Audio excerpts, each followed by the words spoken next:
एक बार बोलिए प्रेम से राजा रामचंद्र की जय। जय। मैं पंडित देवनंदन शर्मा आपको बताना चाहता हूँ, यहाँ भारत की पूरे जनता को और संसार के हर व्यक्ति को बताना चाहता हूँ कि भाई हर आदमी जो है सुख के खोज में है, आनंद के खोज में है, चैन के खोज में है, शांति के खोज में है, लेकिन किसी को मिल नहीं रहा है। कोई समझता है कि हमें नौकरी मिल जाएगी तो आनंद हो जाएगा, कोई समझता है कि हमें प्रमोशन मिल जाएगा तो आनंद हो जाएगा, कोई समझता है कि हमें दौलत मिल जाएगा तो आनंद हो जाएगा।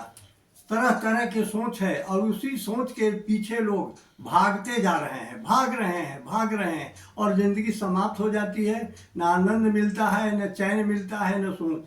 हमारे ऋषि मुनियों ने, बड़े बड़े विद्वानों ने, बड़े बड़े संतों ने भी इस पर खोज किया है और उस खोज पर उन्होंने बताया है कि ये सारी जो चीज़ें हैं आपके पास ही हैं, आपको खोजना है अपने आप में। जैसे हमारे कबीरदास जी पूरी जिंदगी बिता दिए खोज में, और खोज के बाद में उन्होंने कहा कि पोथी पढ़ी पढ़ी जगमुआ, पंडित भया न कोय, ढाई अक्षर प्रेम का, पढ़े तो पंडित होए। भैया 2.5 अक्षर प्रेम का खाली पढ़ लो, आनंद ही आनंद हो जाएगा, जीवन आनंद में भर जाएगा, अपने भी आनंद और दूसरे को भी आनंद कर दोगे। और एक लाइन और उन्होंने लिखा है, आज हम लोग दौलत के पीछे भाग रहे हैं और दौलत संचय भी कर रहे हैं। उन्होंने कहा है कि पानी बाढ़े नाव में, पानी बाढ़े नाव में, घर में बाढ़े दाम, दोनों हाथ उलीचिए यही सयानु काम।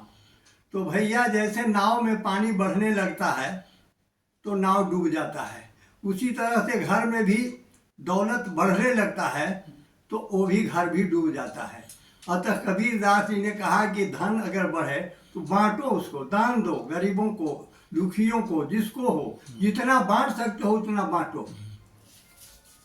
उसके बाद और भी संत लोग हैं, जैसे हमारे के यहाँ 3 संत हुए हैं या 3 विद्वान हुए हैं जिन पर विद्वता उतरी है। उनके कोई गुरु नहीं था, ज्ञान आया उन पर। और पहले हैं वाल्मीकि ऋषि, दूसरा है आपके वेदो व्यास जो कहे जाते हैं, संसार के महान विद्वान में आते हैं वो वेदो व्यास जी। वेदो व्यास जी ने लिखा है कि अष्टादश पुराणेषु व्यासस्य वचनम द्वयम, परोपकाराय पुण्याय महापापम परपीड़नम।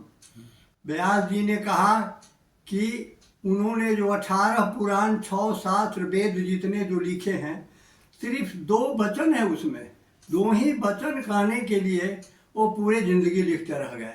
और वो वचन है अष्टादश पुराणेषु, 18 पुराण में सिर्फ 2 वचन है, परोपकाराय पुण्याय महापापम परपीड़नम। दूसरे को उपकार करना जो है सो महापुण्य है, और दूसरे को परेशान करना, पीड़ा देना जो है महापाप है। ये सिर्फ एक बात पर ही आदमी ध्यान दे दे तो उसका संसार जो है, जीवन जो है सुखमय, आनंदमय और मंगलमय हो जाए। इसी तरह से इसी पंक्ति को हमारे संत तुलसीदास जी ने कहा है, परहित सरिस धर्म नहीं भाई, पर पीड़ा सम नहीं अधमाई। दूसरे के हित के समान संसार में कोई पुण्य नहीं है।